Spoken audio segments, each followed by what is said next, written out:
sorry this video is very late. I had to take a momentary break just to take care of myself and to make sure I'm happy, because if I'm happy I can make great videos that hopefully you guys would like. So we're going to do a nice easy one. We're going to do a review of the books I read in January. I know we're almost completely through February, but things just start happening, and here it is. Better late than never is something that I really like to say. So I actually have physical books. So actually, this one I'm first going to start with, which is The Assistant to the Villain, is actually one I read in December, but I forgot to mention in my December review. So I am going to review it now. So Assistant to the Villain is about a girl who is trying to find a job so she can support her family because she has a sick father, and her mom has left them or abandoned them, and her older brother is dead. So she's the oldest child, and she has a younger sister who's still in school, and she needs to make money. That's what it comes down to. Make money because that's what you need to survive. And she is also super nice, or a pushover, or someone who doesn't mind giving up things to other people if she thinks that'll help them. I'm saying this because she had a nice job lined up at the beginning of the story that we start off with her literally handing that job to someone else because she knows that person is a single parent and she needs a job to feed her kids. And that leaves this one, our main character, without a job because she also, I guess, for a moment forgot that she herself needed a job.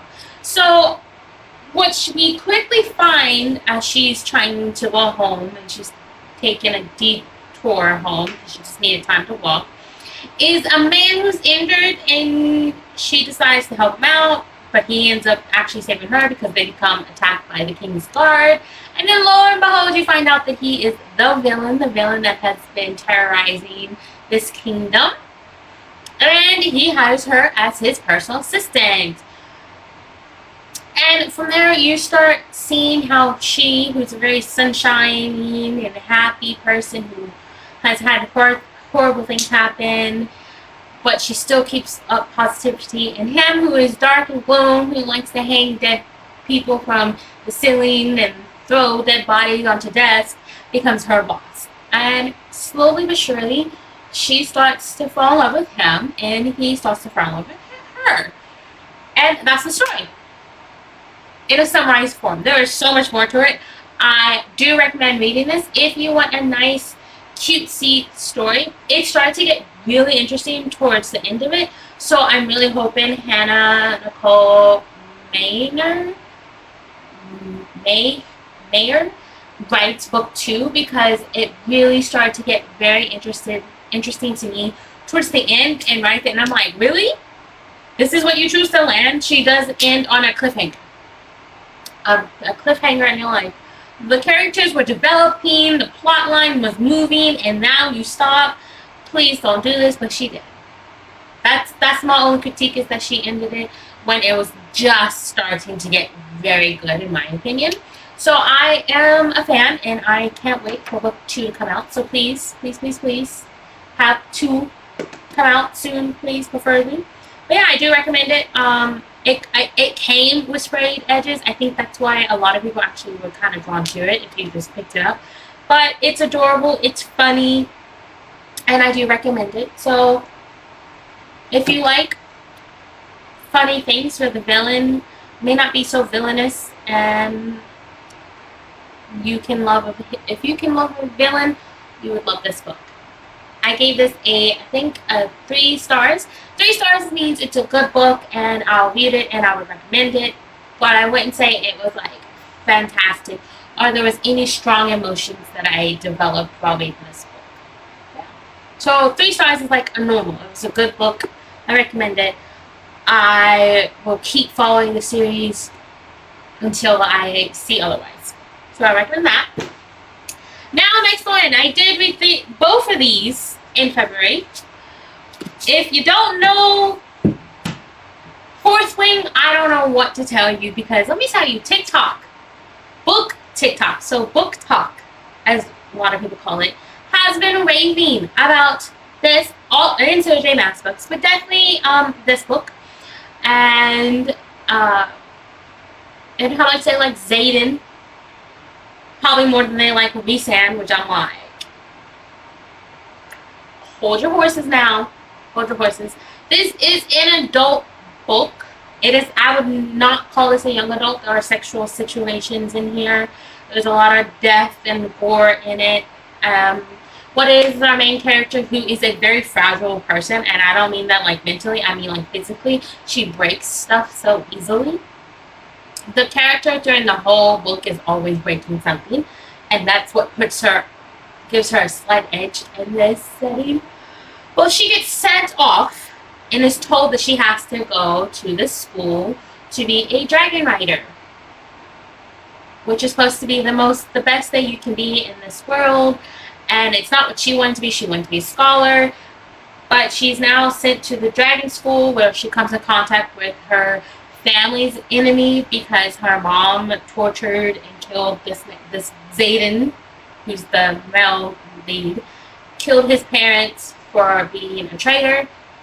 And now she has to try to survive being a dragon rider in training, and him, because she knows for a fact he's going to want to take vengeance by killing her.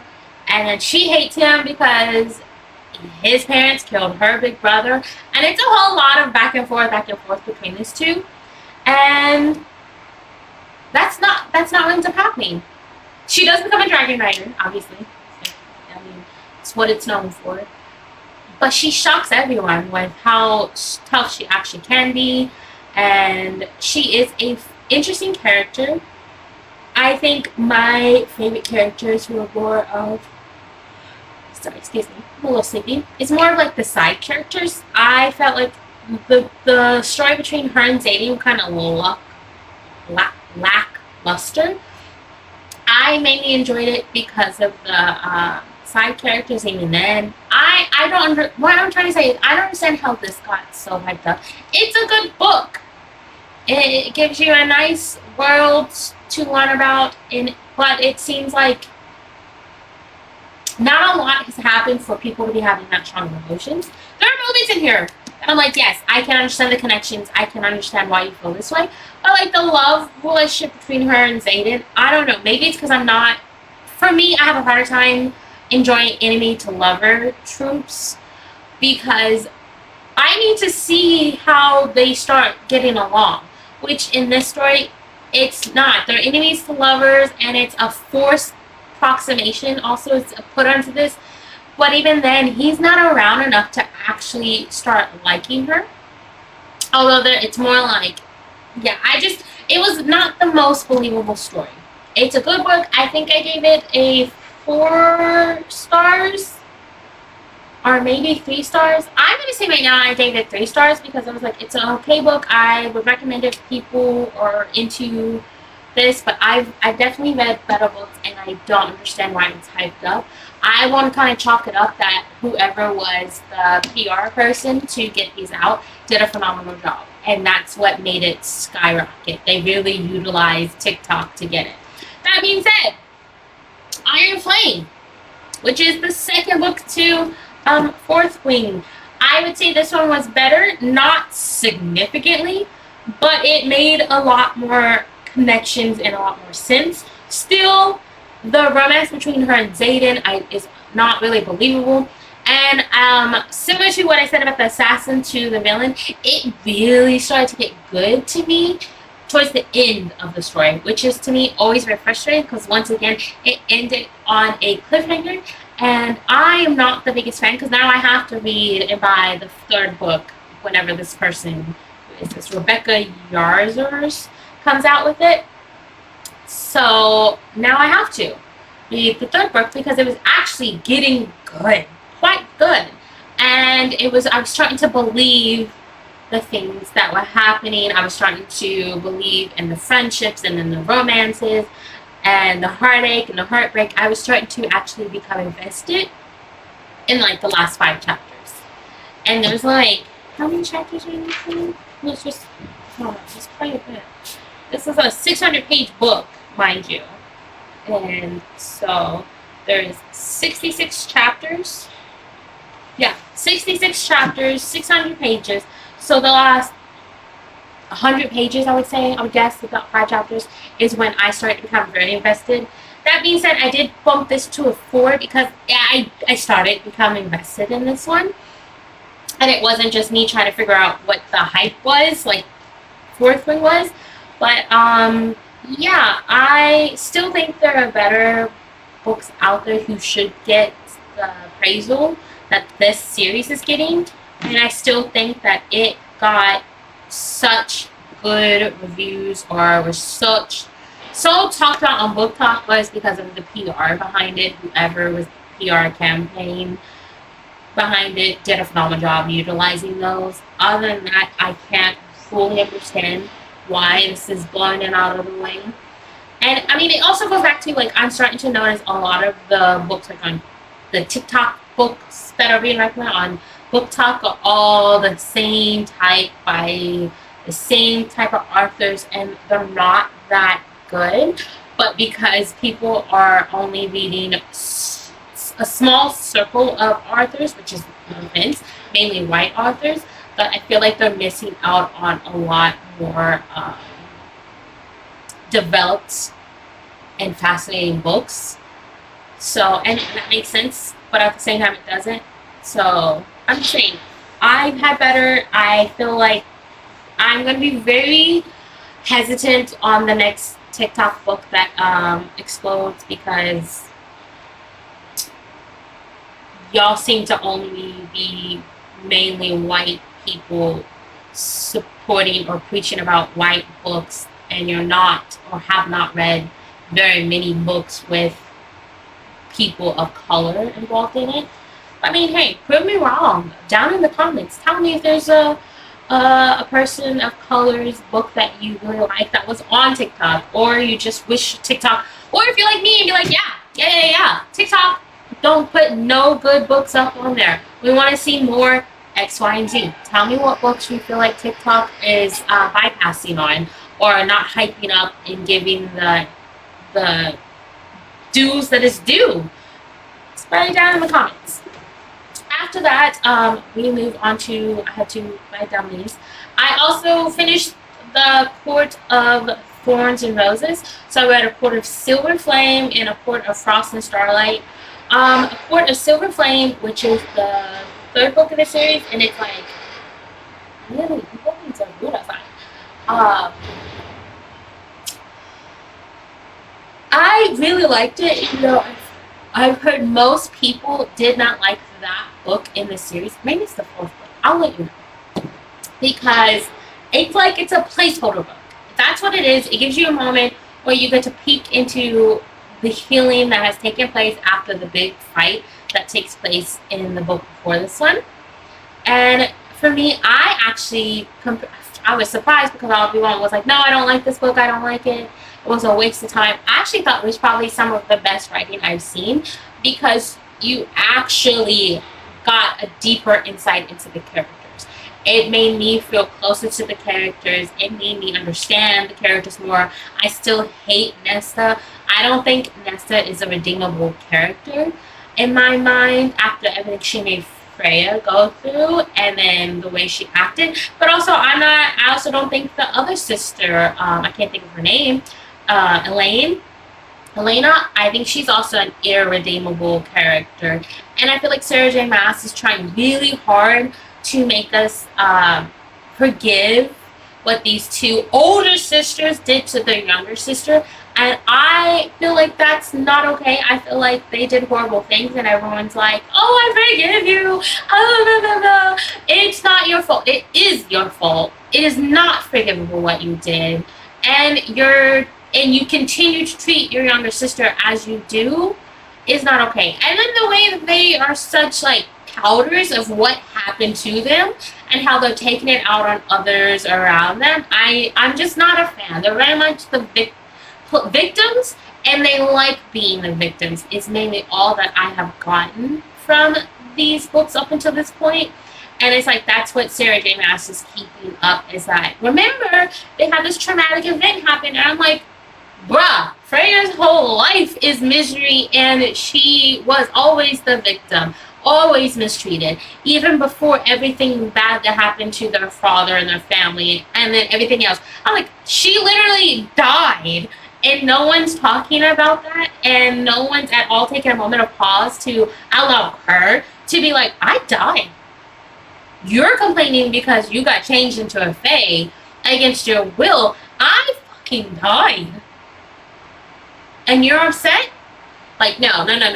I don't like it, and I think the more Sarah J. Maas is playing up that kind of side thing, the more I'm starting to really not like the books, because I'm like, nothing, and then I know you're probably like, not everyone goes through the same thing, not everyone's trauma.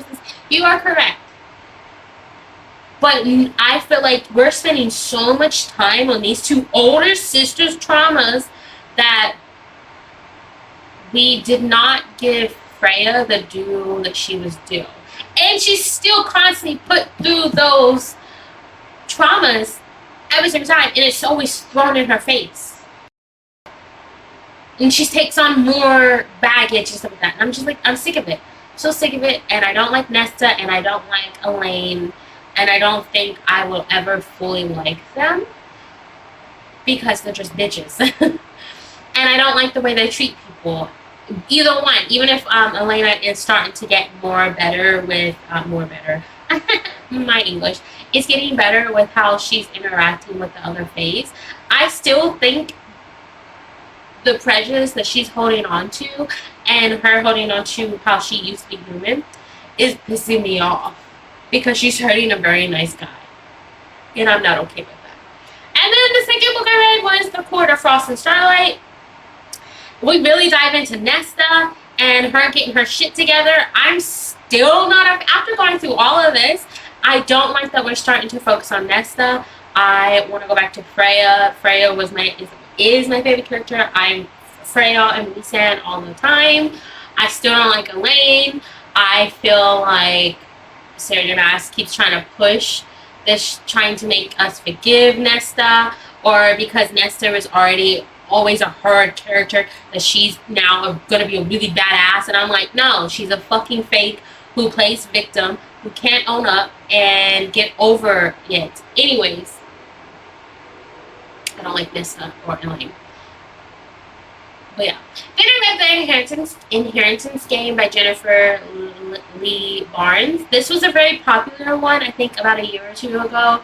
And it's about this girl who's an orphan who lives with her half-sister, and she has been informed that she has now inherited a mass fortune, but she is forced to live for a whole year with the original family that she just took the inheritance from. She didn't take it because it was given to her, and now they're trying to solve why she has inherited all this and what made this old man decide not to give any of his wealth or any of his business or company to his family. And that's what I am on the journey to. I only read the first book, I haven't read the second book. I do want to continue the series because it's interesting, but it's also kind of boring, kind of lackluster. And so I'm interested to see if it gets better now that I'm more interested in the characters, but I'm not holding my breath. Then I read The Black Cake by Carmen Walkerson. There's also a Hulu show on it, but I actually read The Black Cake earlier for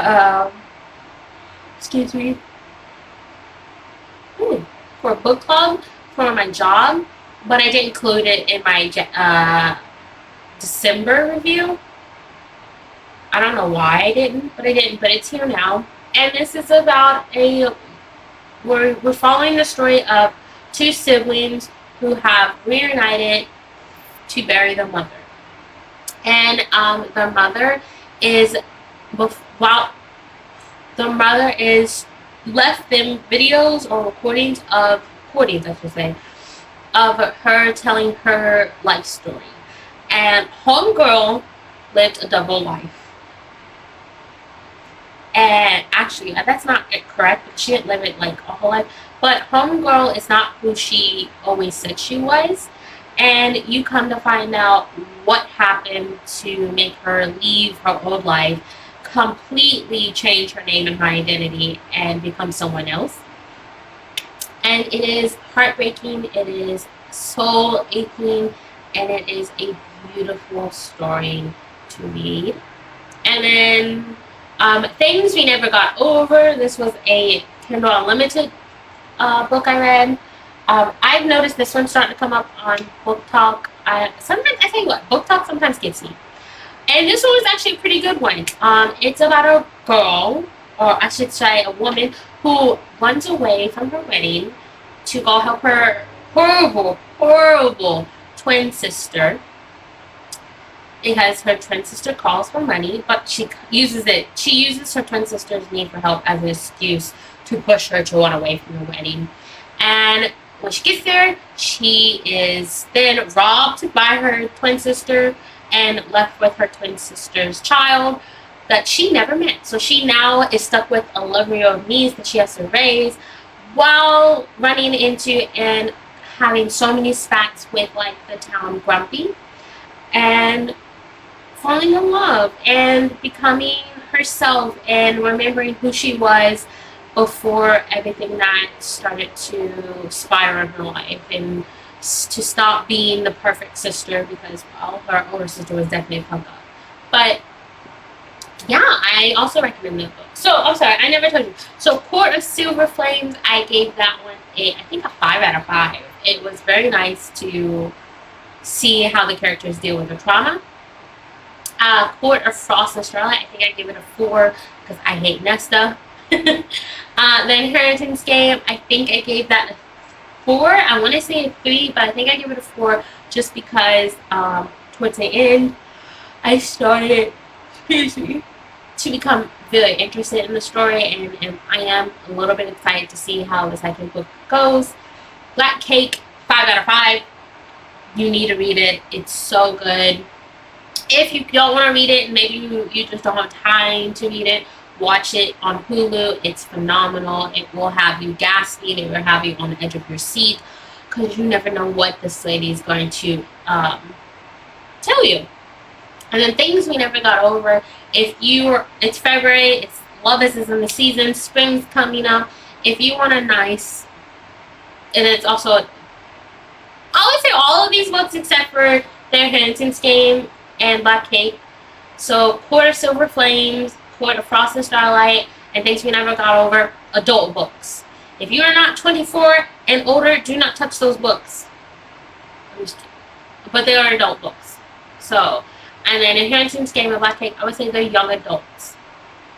I would say be careful with the Black Cake. There's a rape in it, not graphic in any way, but just be aware of what you're about to pick up and what you're about to read. There's rape and there's murder in that one. So be aware of what you're going to read. But Things We Never Got Over, it's a love story. If you want to wrap up in a nice blanket, drink some hot chocolate, and really just enjoy a book that makes you giggle and tee-hee-hee-hee, that's one of them I do recommend it. I gave that one a 5 out of 5. It was very nice, and I wasn't expecting it to be a thought-provoking or like deeply invested kind of book, unlike these two, which I was like, you have to create a whole ass world. I need some thought-provokingness to happen when I read. That's why I like fantasy, because they're usually, for me, kind of philosophical, and that's what I enjoy. So if you're wanting a nice, easy read, they'll have you giggling and slightly blushing from the heat of what's happening in the book, read it as well. If you have read any of these books, comment down below what your favorite one was, or who your favorite character is. Don't put your favorite scene, because I know some of these got some nastiness in them, and I don't want my comments full of nasty scenes. But do tell me your favorite character and why, or your favorite book and why. If you don't like Nesta, put below. We hate Nesta. If you love her, get out of my face. Get out of my face. But thank you so much for sitting here and listening to me tell you my opinion about books. They're my opinions. Take it or leave it. It is what it is. You can't change my mind. That's the best thing about books. It's all susceptible to who it is and where they're at in their life and what they've went through. And that's the joy about reading. What I get from a book is not what you're going to get from the book. If you like Nesta, then you like Nesta. If you hate the things we never got over, then you hate it. That is your right, just like this is my right. So thank you so much for being here. Like, comment, subscribe, because everything you do really does matter on my channel. Bye.